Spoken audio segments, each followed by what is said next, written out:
Okay, everybody, welcome to week 4. You've survived your first quantitative assignment. Way to go. I understand for a lot of you that might have been difficult. I think it's all downhill from here, though. I think that might be the most difficult assignment. I know that it's weird to put the most difficult assignment up front first, but just the nature of the materials that we should probably talk about basic trade and commerce, exchanging good for one another before we get into kind of the, supply and demand, which is all hinging on trade and commerce, and like gains from trade and all that.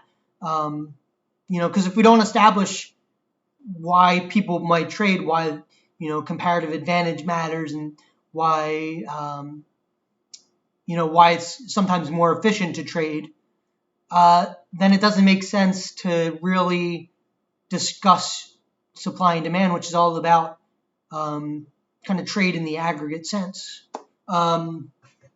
So, kudos to you. You got through it. And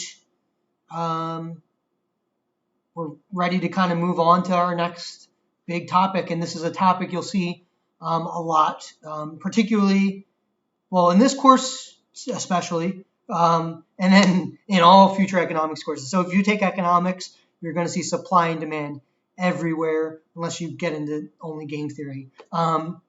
So supply and demand is like a huge thing. You'll see it in macro, you'll see it in micro. You'll see it in development economics, which is like a smaller field. You'll see it in finance, you'll see it in whatever big field, whatever small field, besides kind of game theory, but game theory also has it too. So it's not there sometimes, it's just in the background. I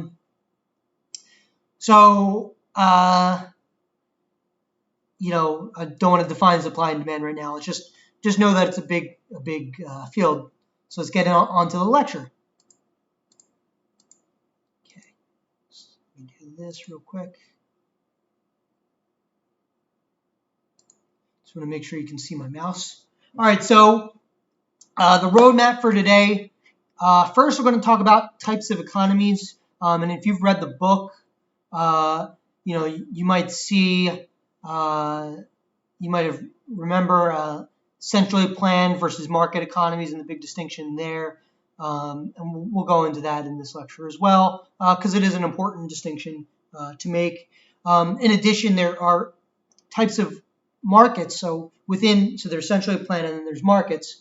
But within markets, there are many different ways to organize your market depending on generally the number of buyers and the number of sellers.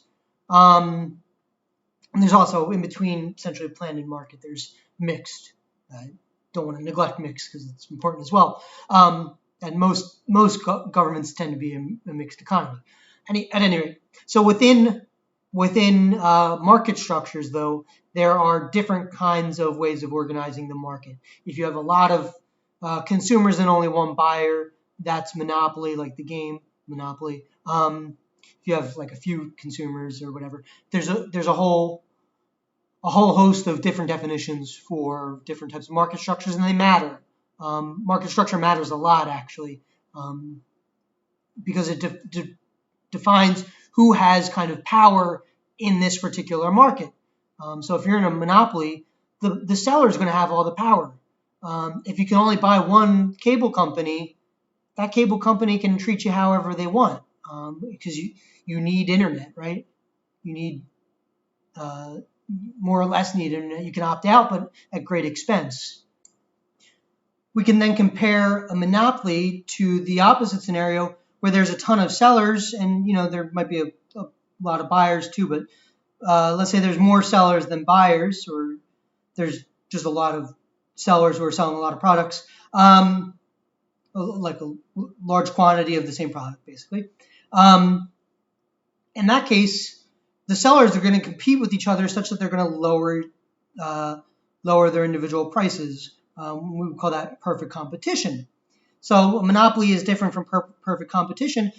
If you're talking about a monopolistic company, they have the right to price however they want, and you as a consumer kind of might get screwed over. Whereas with perfect competition, if you go out to your food truck right? And there's 3 or 4 of the same, I get the chicken and rice food trucks, right? The halal guys. If you go outside and there are 4 or 5 halal guys within like a 3-block radius, one halal guy is not going to say, hey, we're going to raise our prices to $7 today. And you're going to be like, all right, well, then I'll just go across the street and get the $5 one, right? And, location matters. So if the extra $2 is worth your time, then, in some sense, they have more market control. The number of producers has actually shrunk. But at any rate, this is all to say, the number of buyers and sellers really has an influence on the dynamic of the market. So we're going to talk about, big picture command versus market versus the middle ground mixed. And then within market, we're going to go and we're going to talk about the different types of market structures that exist and why they matter. Okay. So that's the next point. Within the bigger picture of command versus market, we're going to talk about market structures. And then, as I hinted, the number of producers and consumers matters. And this is basically another way to say what's the demand and what's the supply. And we're going to formally give a definition of demand and supply, and you might have a vague definition based on what you hear in the news and just, general knowledge of those words. But big picture is demand is, how many people want a lot of stuff, and supply is how many people want to sell you that stuff. Okay, that's the big picture demand and supply. Typically says supply and demand. It actually sounds weird for me to say demand and supply. I don't know why I wrote it that way. But that's the big picture, supply and demand. But we're gonna, formally give a definition of it, talk about how they will change with different, under different scenarios, and kind of put definitions to those scenarios, just as a way for you to more formally think about, demand and supply and how they change, and again, why it matters. So when you put a definition on things, that allows you to think in kind of a systematic way, versus just having these vague concepts in your mind. Okay, so we'll talk about things like complement goods and substitute goods, which you might have some vague knowledge of, but if you don't, that's fine, because we're going to define it. But why they matter, why inferior goods and normal goods, which I suspect you have no idea what I'm talking about, why they matter. And at the end of the lecture, you should be able to define those 4 things, talk about how they influence price. Okay?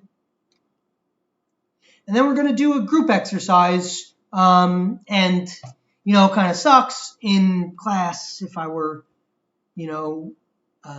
teaching people and not teaching to a YouTube video. I'd be able to see how you, react and whether or not you understand what's happening. I can't do that here. I'm not there with you personally. So I'm going to have to leave it to you to solve the group exercise, and then, on your own first. Please solve it on your own. And then I'll explain it. But really you get your benefit from seeing where you have pitfalls. Because, if you're just following along and you're like, oh, this makes sense, this makes sense, this makes sense.